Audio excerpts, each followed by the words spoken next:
So you suffered from chronic inflammation. I'm having a brain fart. CIRS. Chronic inflammatory response syndrome. Although I didn't realize that was even a thing and that I could even have it until well into my sickness. It was probably 3 or 4 years in before that came up on my radar.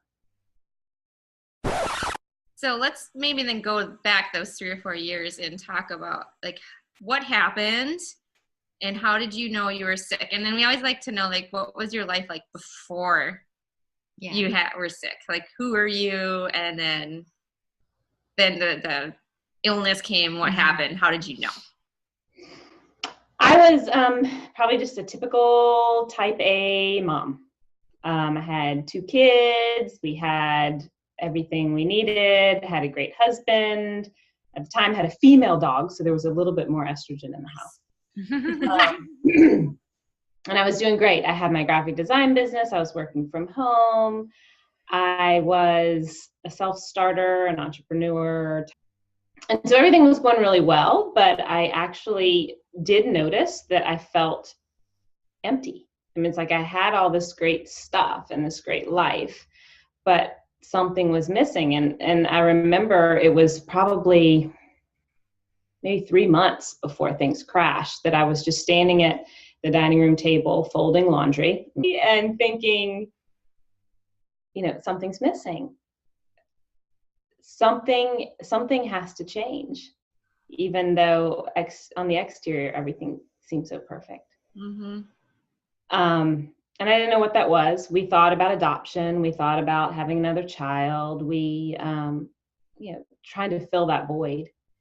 And then I guess around that time, both of my boys started having digestive problems.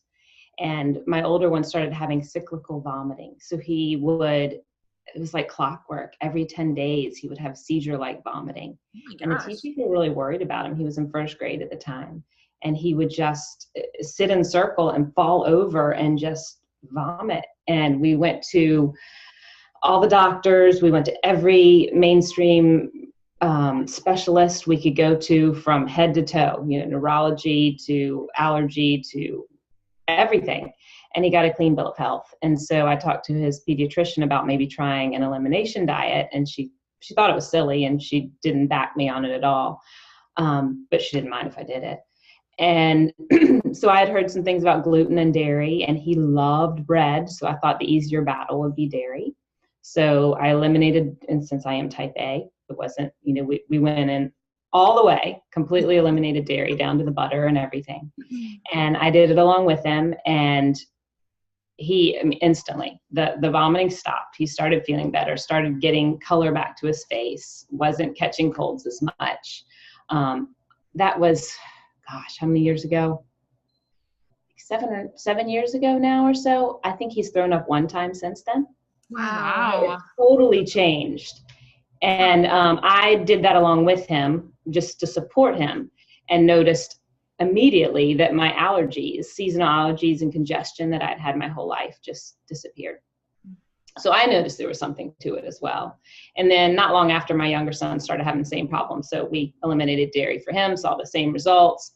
And with all that, I got really excited about how food could be so instrumental in your health. And so I started researching, and the first diet I tried was a vegan diet and felt really good on that. And, but that only lasted a couple months. And then all of a sudden, one day, it's just like I got a common cold or something and just never recouped my energy.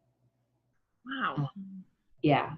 So everybody in the house had gotten some little respiratory cold, and they all recovered. I had a couple days of fever, and then it just never seemed to go away. The fever went, and then the energy never came back. Were you fatigued prior to that, or? No, not really. I mean, in retrospect, I had started to have a little bit. It was all retrospect, but thinking back on it, the fatigue and maybe some GI symptoms would hit when I was eating gluten, because vegan, you can eat gluten. Yeah. So when I'd eat, Durham whole wheat, or add wheat germ to a smoothie, the healthy wheat, I'd find that I would get fatigued or end up in fetal position on the bathroom floor in the middle of the night, things like that. But I hadn't put two and two together. So what happened then after you got your cold? Is this when like things started to get worse? Yeah. So then the energy never came back. I found that I was always struggling. I remember that it was right before spring break that year, and we were going to have visitors come, and I had to cancel. My best friend from high school told her just not even to come. I wouldn't be a good host. And I was just struggling to get through the days. I mean, I was trying to be a good mom, tried to take them to museums on spring break. We didn't have any plans at this point. Things had been canceled. And I just remember being in a museum and having to just basically sit on a bench and ask my first grader to go watch my 4-year-old and take him around. I couldn't do it. I didn't have the energy. And this was weeks after that respiratory virus. And so that just, we didn't know what was going on. And so since diet had been so appealing and so helpful up to that point, I assumed that was going to be the path I needed to take. So I just started tweaking diet more and more and more. Right. Paleo to GAPS to FODMAPs to, everything in between, and just kept going down those roads, hoping things would get better. When did you notice then that it wasn't necessarily, because your diet ended up being perfect, and so when did you realize that it had to have been something more? I mean, probably not for a good year. I mean, if you're a perfectionist or type A, you're going to typically be hard on yourself and think, I still haven't done it right. Yeah. Still my fault. I can get this right, and then I'll feel better. Yeah. So about a year later, I started working with a functional medicine doctor, and she brought in this, some other avenues, the MTHFR testing and some supplements that I could take. And she brought up the ideas of Lyme and Epstein-Barr, but we didn't really test those. She was great because she didn't want to box me into a particular diagnosis. And even though I begged and pleaded to have a name for what I had, she wouldn't do it. And she just wanted to treat, the underlying root cause of whatever that diagnosis would be. So how come, I'm curious, because I never ever actually got a diagnosis either. I was just kind of left with, well, you just have this and this and this and this, like why did you want to have a diagnosis? Like, what would it have done for you? It would have been validation that I'm not making it up. Right. It's a huge one. It would have been proof to my family and friends that there's something there. Yeah. And then it would have been this extra little bit of hope that if you have a diagnosis, mainstream medicine has the treatment. Here's what you have, here's what you take, you get better. Yeah. Yep. Exactly. I always think that it's hard because when you're going through it, we wish we could go back to who we were before. Right? We don't realize that, okay, this is actually going to lead me to be a different person, probably a better person. So did you have like a grieving process? Were you able to let go of that old self? Or I fought tooth and nail. I mean, yeah.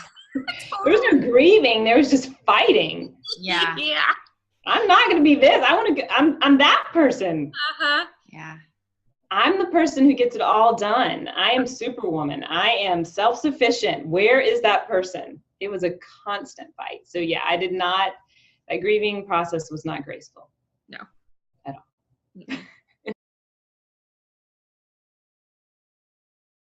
all. Okay, so you tried all these different modalities for healing, and then how did you come across the topic we're going to talk about of mind-body medicine? Okay, so in the midst of all this, that was 2 years into it or so, we moved from North Florida down here to Sarasota. And within a few weeks of moving into our new old home, it's new to us, it's an old home,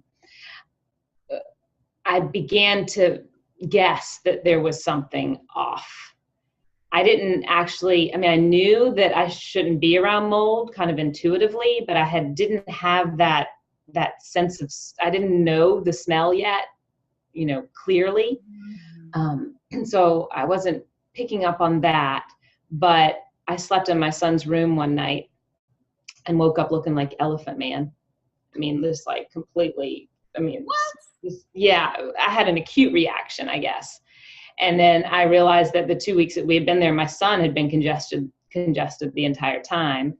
And so maybe it wasn't a cold. Mm-hmm.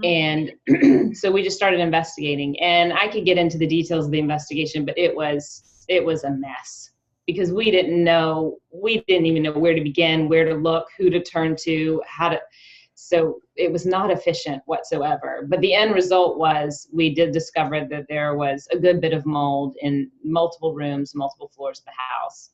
And we went through a good 9 months of remediation. And because we didn't have the right people from the get-go directing us, we went through several rounds. We would do the remediation and then clean up. And then it would be great for a week or two. And then once all their cleaning stuff and their equipment had worn off, I would start to sense it again. Yeah. Do they not have like little testers where it like senses where the mold is or not? It's not that easy. Oh, okay. Yeah, it's harder than that. At one point we had gotten the all clear and we thought we were done with everything. And we were really close to the end. We had taken 7 rooms down to the studs. So we thought we had seen everything.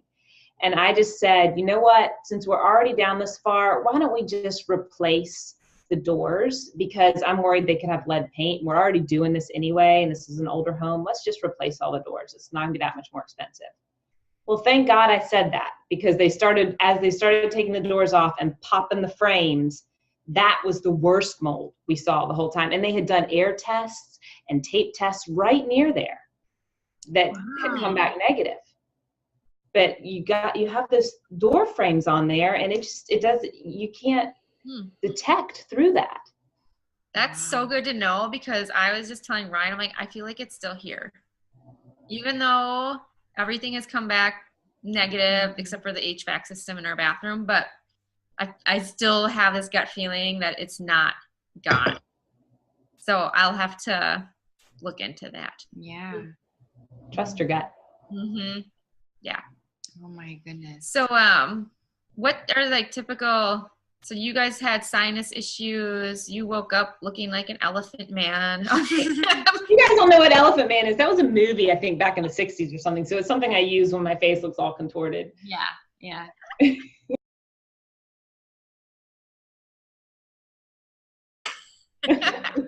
Were you like physically sick? Like vomiting or anything like that? No. So like my husband would have real acute reactions. Like when we popped the door frames, he would start wheezing and coughing and get runny nose. And my older son especially, would just get congestion and feel like he had a cold. Other than that night that I was in his room and woke up feeling that way, I didn't have that anymore because I stayed away for the most part. I would put like a mask on whenever they were doing different things. So I never had any more acute issues. Mine were just even more extreme fatigue than I already had, increased brain fog, confusion,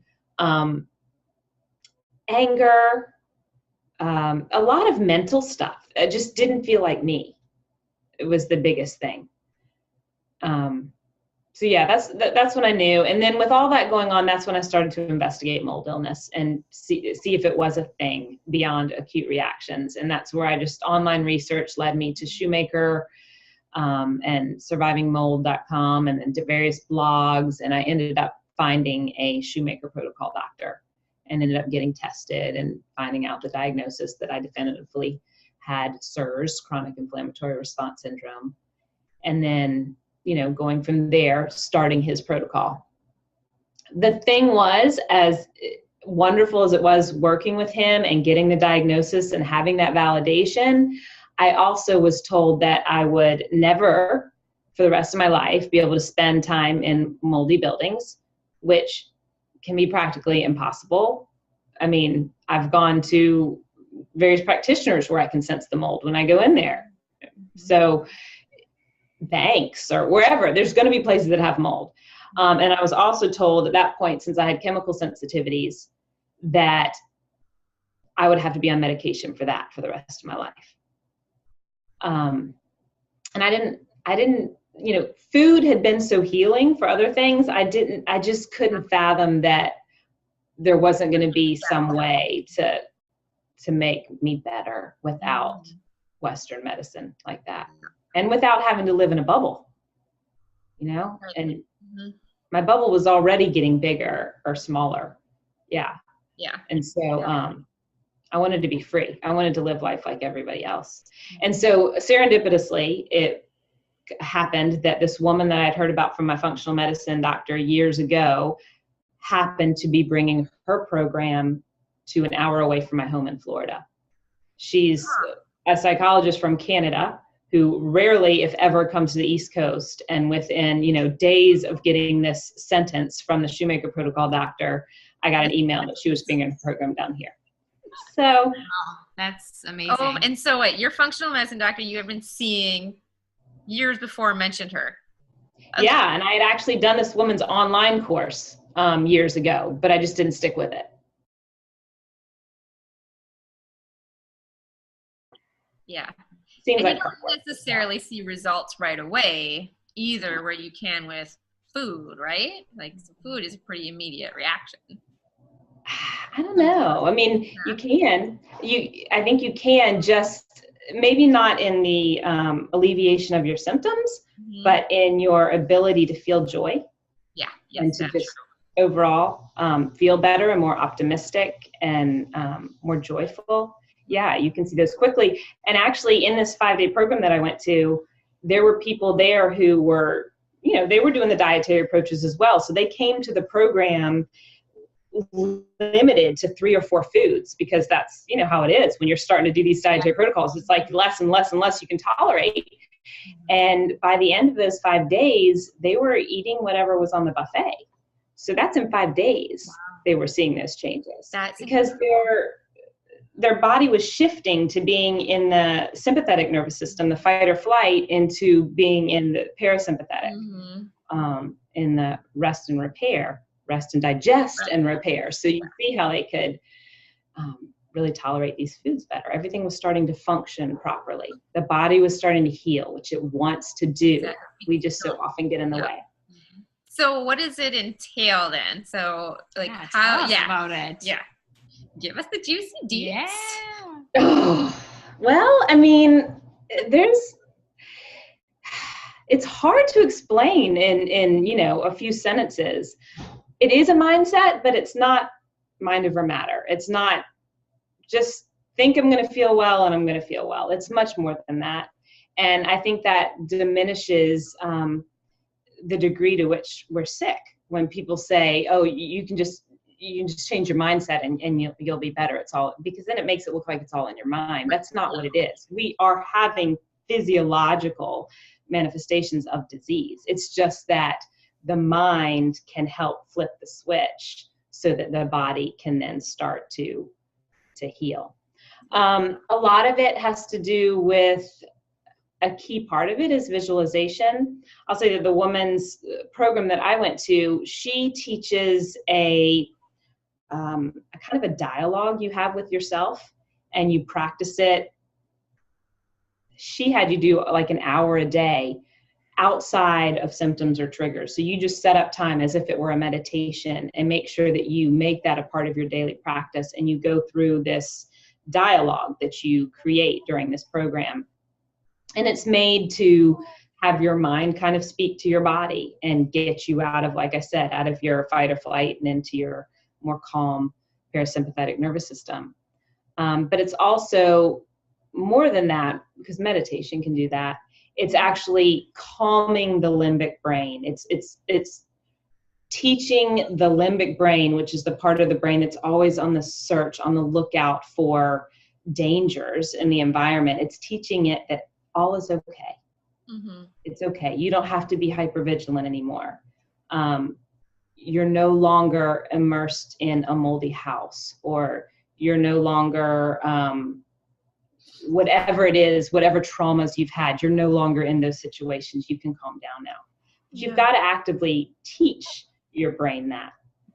Right, because these thoughts, in essence, like, correct me if I'm wrong, but like they're like habits almost. Like you wire your brain, to be like, to keep thinking these things over and over and over, and it becomes ingrained in you. So in a way, we're kind of retraining our brains and rewiring those neurons.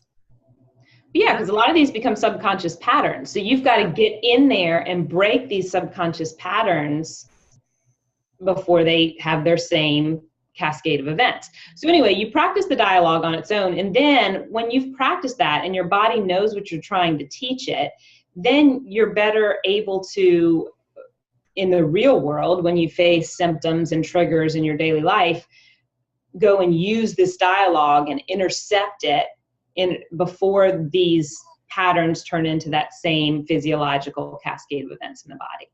Mm-hmm. But you're actively managing this. Yeah, I mean, you have to be very conscious and aware of your thoughts and in how they are creating symptoms or the symptoms that follow the thoughts, in essence. Yeah. That takes a lot of work. Takes a lot of work. It's a lot of awareness. But then the good part is the final step is to go into a visualization that is very pleasant, because your body and your brain doesn't know the difference between past, present, and future. So if you can immerse yourself in a visualization of a time in your past that was really joyous, and you can feel, use your five senses to immerse yourself in it, and then you can feel the emotion of it, and you can actually you can feel the physical sensations of being in that experience. Your brain thinks it's happening now. So what you're doing then is, if you go into that visualization, that feel-good experience creates a chemical concoction of events in your body that changes you physiologically, that sets your body into healing mode. And so if you add that to the last step of this dialogue that you're doing, what you're basically doing is taking a negative trigger. Like for me, I could walk down the street and smell the dryer exhaust from the neighbor's house and immediately start having symptoms and headache and brain fog, and then also have all these thoughts about, crap, this is so toxic, yada, yada. And then I go through my dialogue, my scripted dialogue, and then go into this visualization, and my brain is creating new neural pathways. It's taking something that was a negative event that would cause this negative cascade of events in my body and giving it a new outcome. Mm-hmm. You know? Yep. A healing outcome instead. So that's kind of the gist of it. Does that make sense? Yeah. And it reminds me of how, like, Olympians, like Michael Phelps, he does all this visualization of him winning gold. And they, like him and this other skier, they both do this. And they literally say when they're visualizing them going down the slopes or swimming their laps, they can feel their muscles start to twitch, almost as if they're literally doing the workout. And they've done testing on these athletes who do this. And when they're done, their muscles are as contracted as if they were actually doing it. Oh, interesting. Mm-hmm. Yeah, I just think it's so fascinating. It is.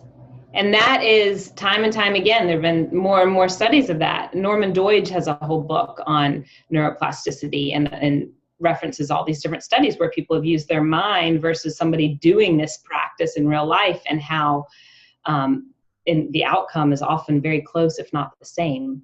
Right. One thing I learned from my mentor, Martha Beck, I'm also a Martha Beck coach. She struggled with fibromyalgia, but she also had fatigue as well. And I know we talked before we started recording about how fatigue has been an overriding issue for all three of us.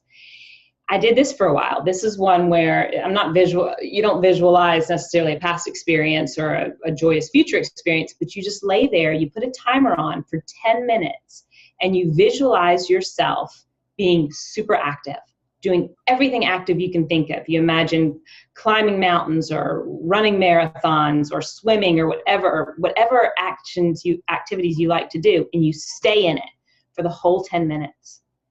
And that's something that, you know, I'd be like working up a sweat.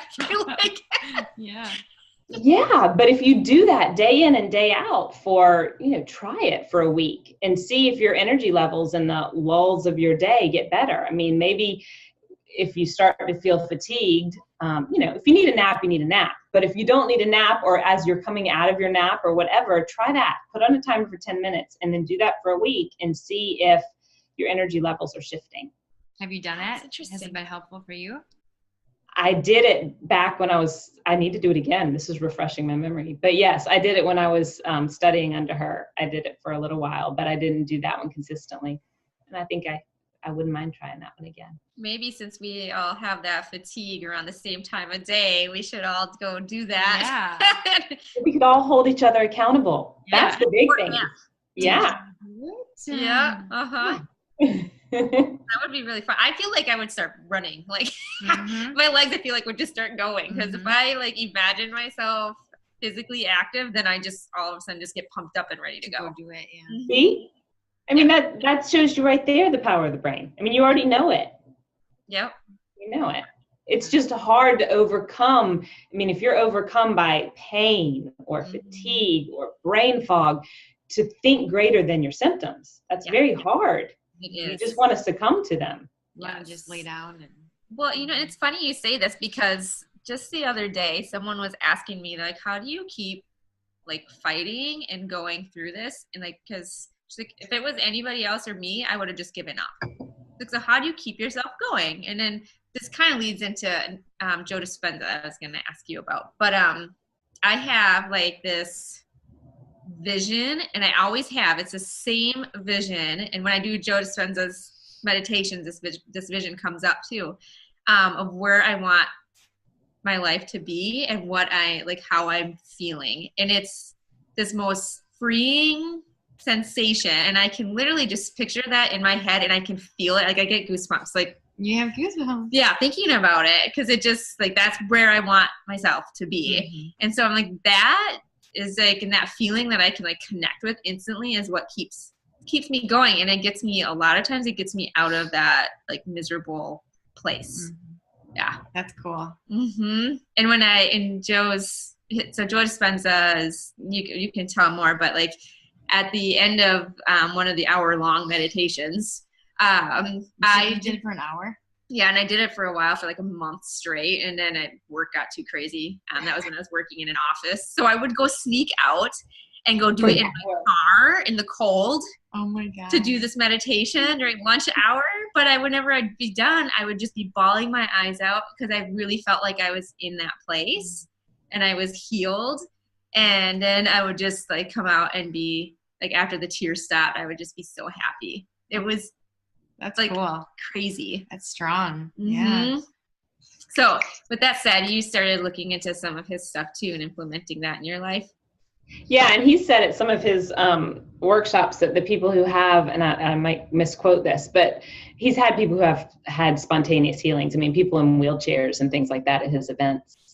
But he says it's once they get to a place that they are just so internally happy and joyous in spite of their symptoms that the healing occurs. Yeah.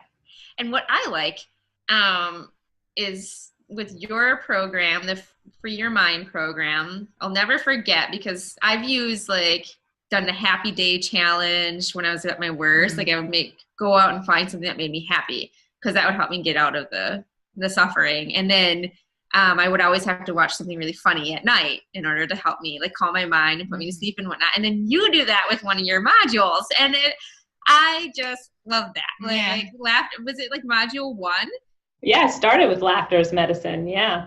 Yeah, I love that. And I think what I like about your program is that it focuses on like creating these new healthy habits to get yourself out of the suffering. Like through laughter, or I can't remember all of this stuff that you have. There's a lot of good stuff and I can't remember it all. But But it is, it's about developing new habits. It's a way of life. It's creating a new way of life. Mm-hmm. It's not a quick fix. It's not a pill that you're going to take and be good, but it's so worth it in the end.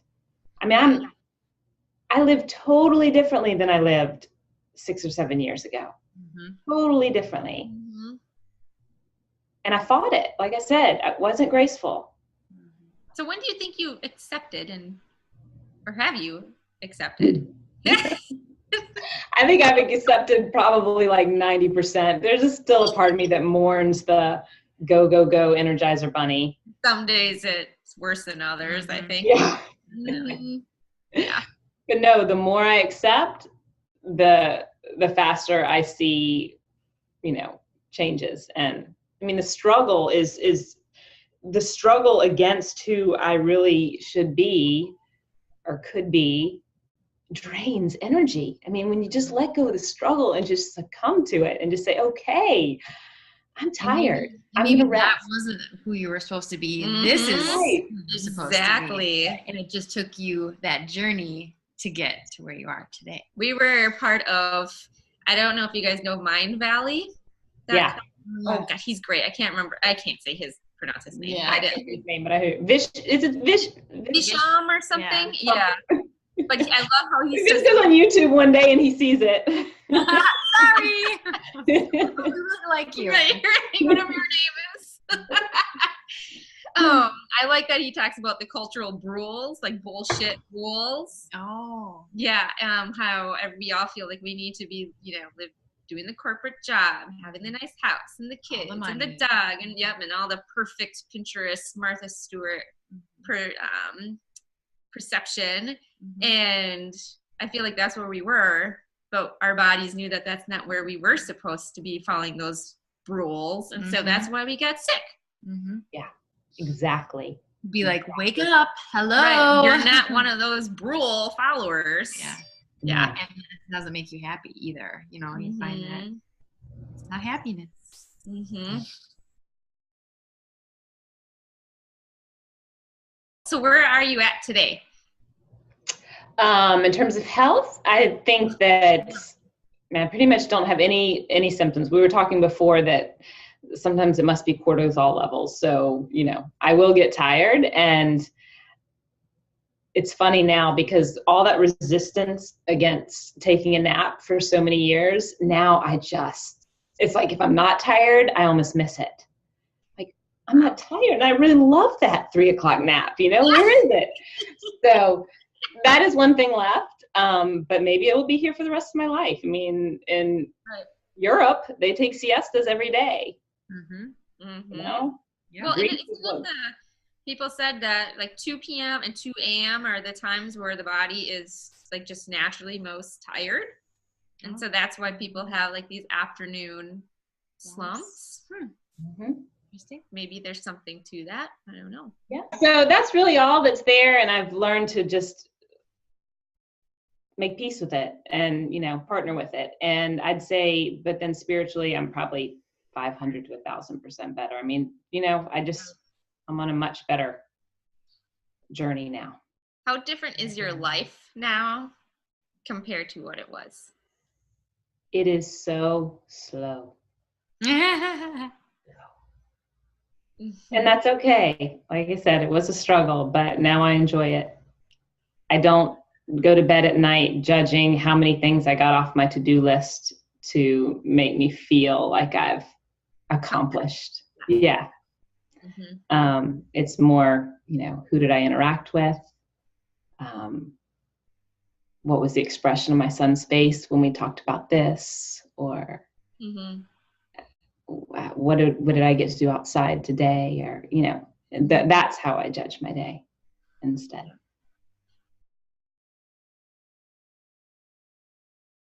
I have another question. What was like the most challenging part of this whole journey? Well, it was just, I would say, letting go of the reins, because I've always been self-sufficient. And fortunately, I was very lucky to have a family and some friends who tried to understand, but my family is who I'm with most, and they were extremely supportive, very helpful, always there. I mean, that was great. But I didn't really express gratitude for that because I was so angry at myself that I needed their help. Yep. And so I think it was the struggle of not being able to be self-sufficient anymore. Did you feel guilty at all as a mom, like not being able to be there for your kids in the way that you were, or the ideal way that you wanted to be? Yeah, I did for a very long time. And now what's really interesting is I feel like there's so much more wisdom I have now. So now that I've come through it, I can be a much greater mom than I ever could have been when I was the old Energizer Bunny. And I have the best talks with my just turned 11-year-old on the 30-minute drive to school in the mornings. It's like I look forward to what is it that's going to come up. And I feel like I have wisdom to share, and I can give him little nuggets and that he can take into his day. And that's something I would not have had before. I mean, before it would have been. Do they see a difference in you? You know, I think they're little spiritual beings. I think they do. Yeah. I don't know if they'd admit it. They're both boys, so I'm sure my older one wouldn't. But sensitive one, he probably, I'm sure, is right on there with you. And they're sensitive in different ways. My older one is like my mini me, and yeah, he definitely picks up emotionally. But then my younger one's very empathic, but he likes to kind of not show that side. So anyway, I could get into them all day, but I think they're going to be my teachers in the long run. But right now I'll share whatever wisdom I have. That's awesome. I love it. Yeah. What else do you have to share, if anything, about healing with your mind, or that you want other people to know? Well, I guess the main thing is, the program that I learned when I found out that I had mold illness, that was that dialogue I talked about, and visualization is a wonderful, wonderful place to start. And it is what made such an impact in my healing. The one thing it didn't do was it didn't get into the emotional root of so much of our dis-ease and our illness. And so that's something that I've kind of taken that and taken it further. And now I work with my clients when they're ready on the repressed emotions and how to express those emotions. That's something that for a lot of clients, that's something they can't do at first. They're in fight or flight, they're very sick. And if you start getting into the emotional stuff, some of them have come to me saying that they have been doing emotional work and their autoimmune condition has come back in full force. I mean, it's too much, too fast. Yeah.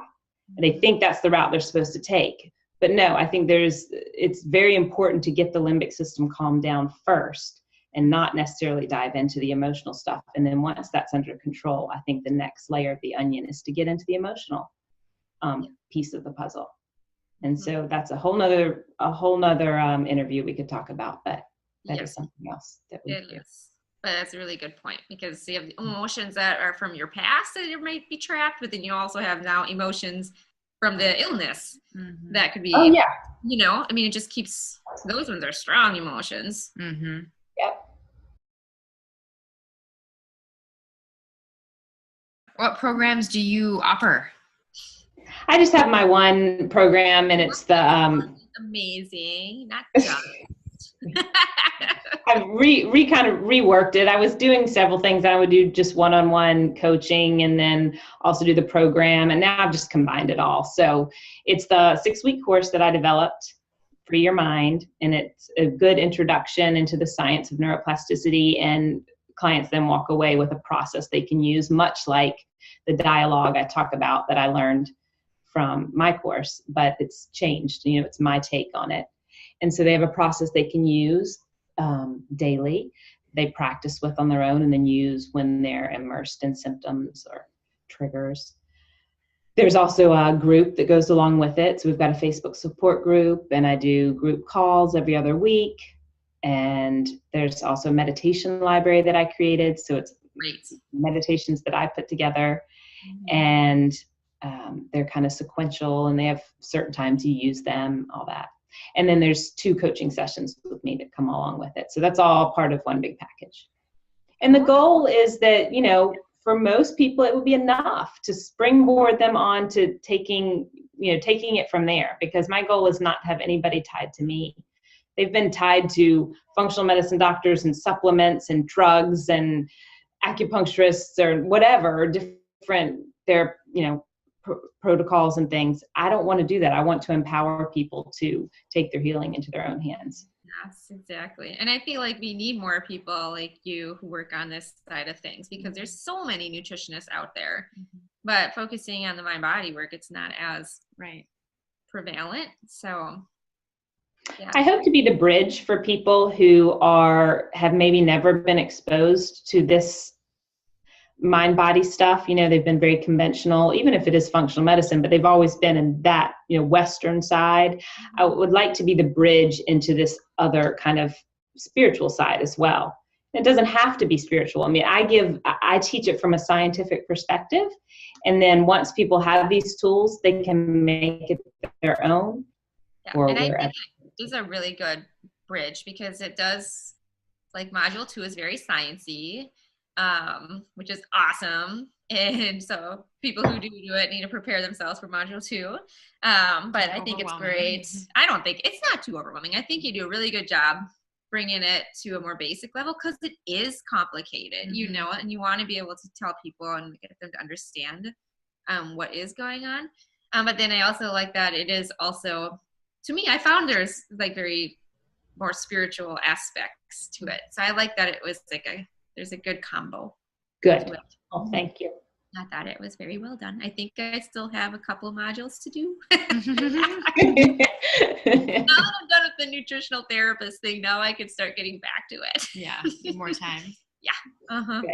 Yeah. Good. But everybody's on their own timeline, so I'm here to help, but everybody's got to be ready. Yeah, you know? Exactly. I think it's great. Thank you so much for taking the time to chat with us. Yeah. Well, thank you for inviting me. It's been really nice. Very interesting. Now, would you be open if people have questions about neuroscience or mold illness or whatnot to have them contact you? Of course. Yeah, that's great. Oh, and one thing I was going to offer is, and I can save this 48 hours for when you get this uploaded, so more people will see it. But once you have it uploaded and you've offered the replay, I will open up my 21 Days of Self-Love course. It's not really a course. It's really just a daily little exercise. I'll open that up for free for like a 48-hour window for anybody who wants to enroll in that. Wow. It's usually $21, $1 a day, but I'll just do it for free. Do they need to have like a code or something, do you think, to? Not if I make it free for 48 hours, they won't have to worry about a code. Okay. It's just, it'll be free. So if anybody else finds it, whatever, but I'll just set it to free. That sounds awesome. And then I would also like to mention that you have an awesome 3-part blog series coming up about mold. Oh yeah, I forgot to mention. Yeah, and I just timed it to come out now. So yesterday I put the first one out, but it's a 3-part series on my journey of mold illness. And I said it's from mold illness to mindfully healed. So the first part was the discovery of the mold and really understanding how insidious mold can be. And so that's already out on the blog. And then in a few days, I'll be putting the second part out, which talks more about how you can go about remediating in a more practical way than we did, and some helpful tools and references and resources. And then the third one is about healing your body. So yeah, and the first one was awesome. Super good. Yeah. Good. Another resource too, you mentioned it earlier, but for those who are suffering with mold illness, is that survivingmold.com, right? And then there's another one, I think it's on the Bulletproof website with Avery guy. Oh my gosh, I'm probably Asprey. Dave Asprey. Yes. And he has that. I can't do names. I'm so bad at them. You're close. I'm close. I knew it was an A. Yeah. And it ended with an E, like Y. But anyways, his documentary on mold is fantastic. That's how I found my doctor, was his mold documentary. Dr. McMahon was my doctor, and he's in that. Oh, okay, now I'm going to watch it again so I can pick them out. Yeah. Yeah, that was super helpful, just seeing that. And then it also is validating, like knowing that you're not alone in feeling these symptoms and that other people also have them. So, cool. Well, thank you, ladies. Thank you, Carrie. Thank you. Thanks, everybody, for watching. Yes, thanks all for attending.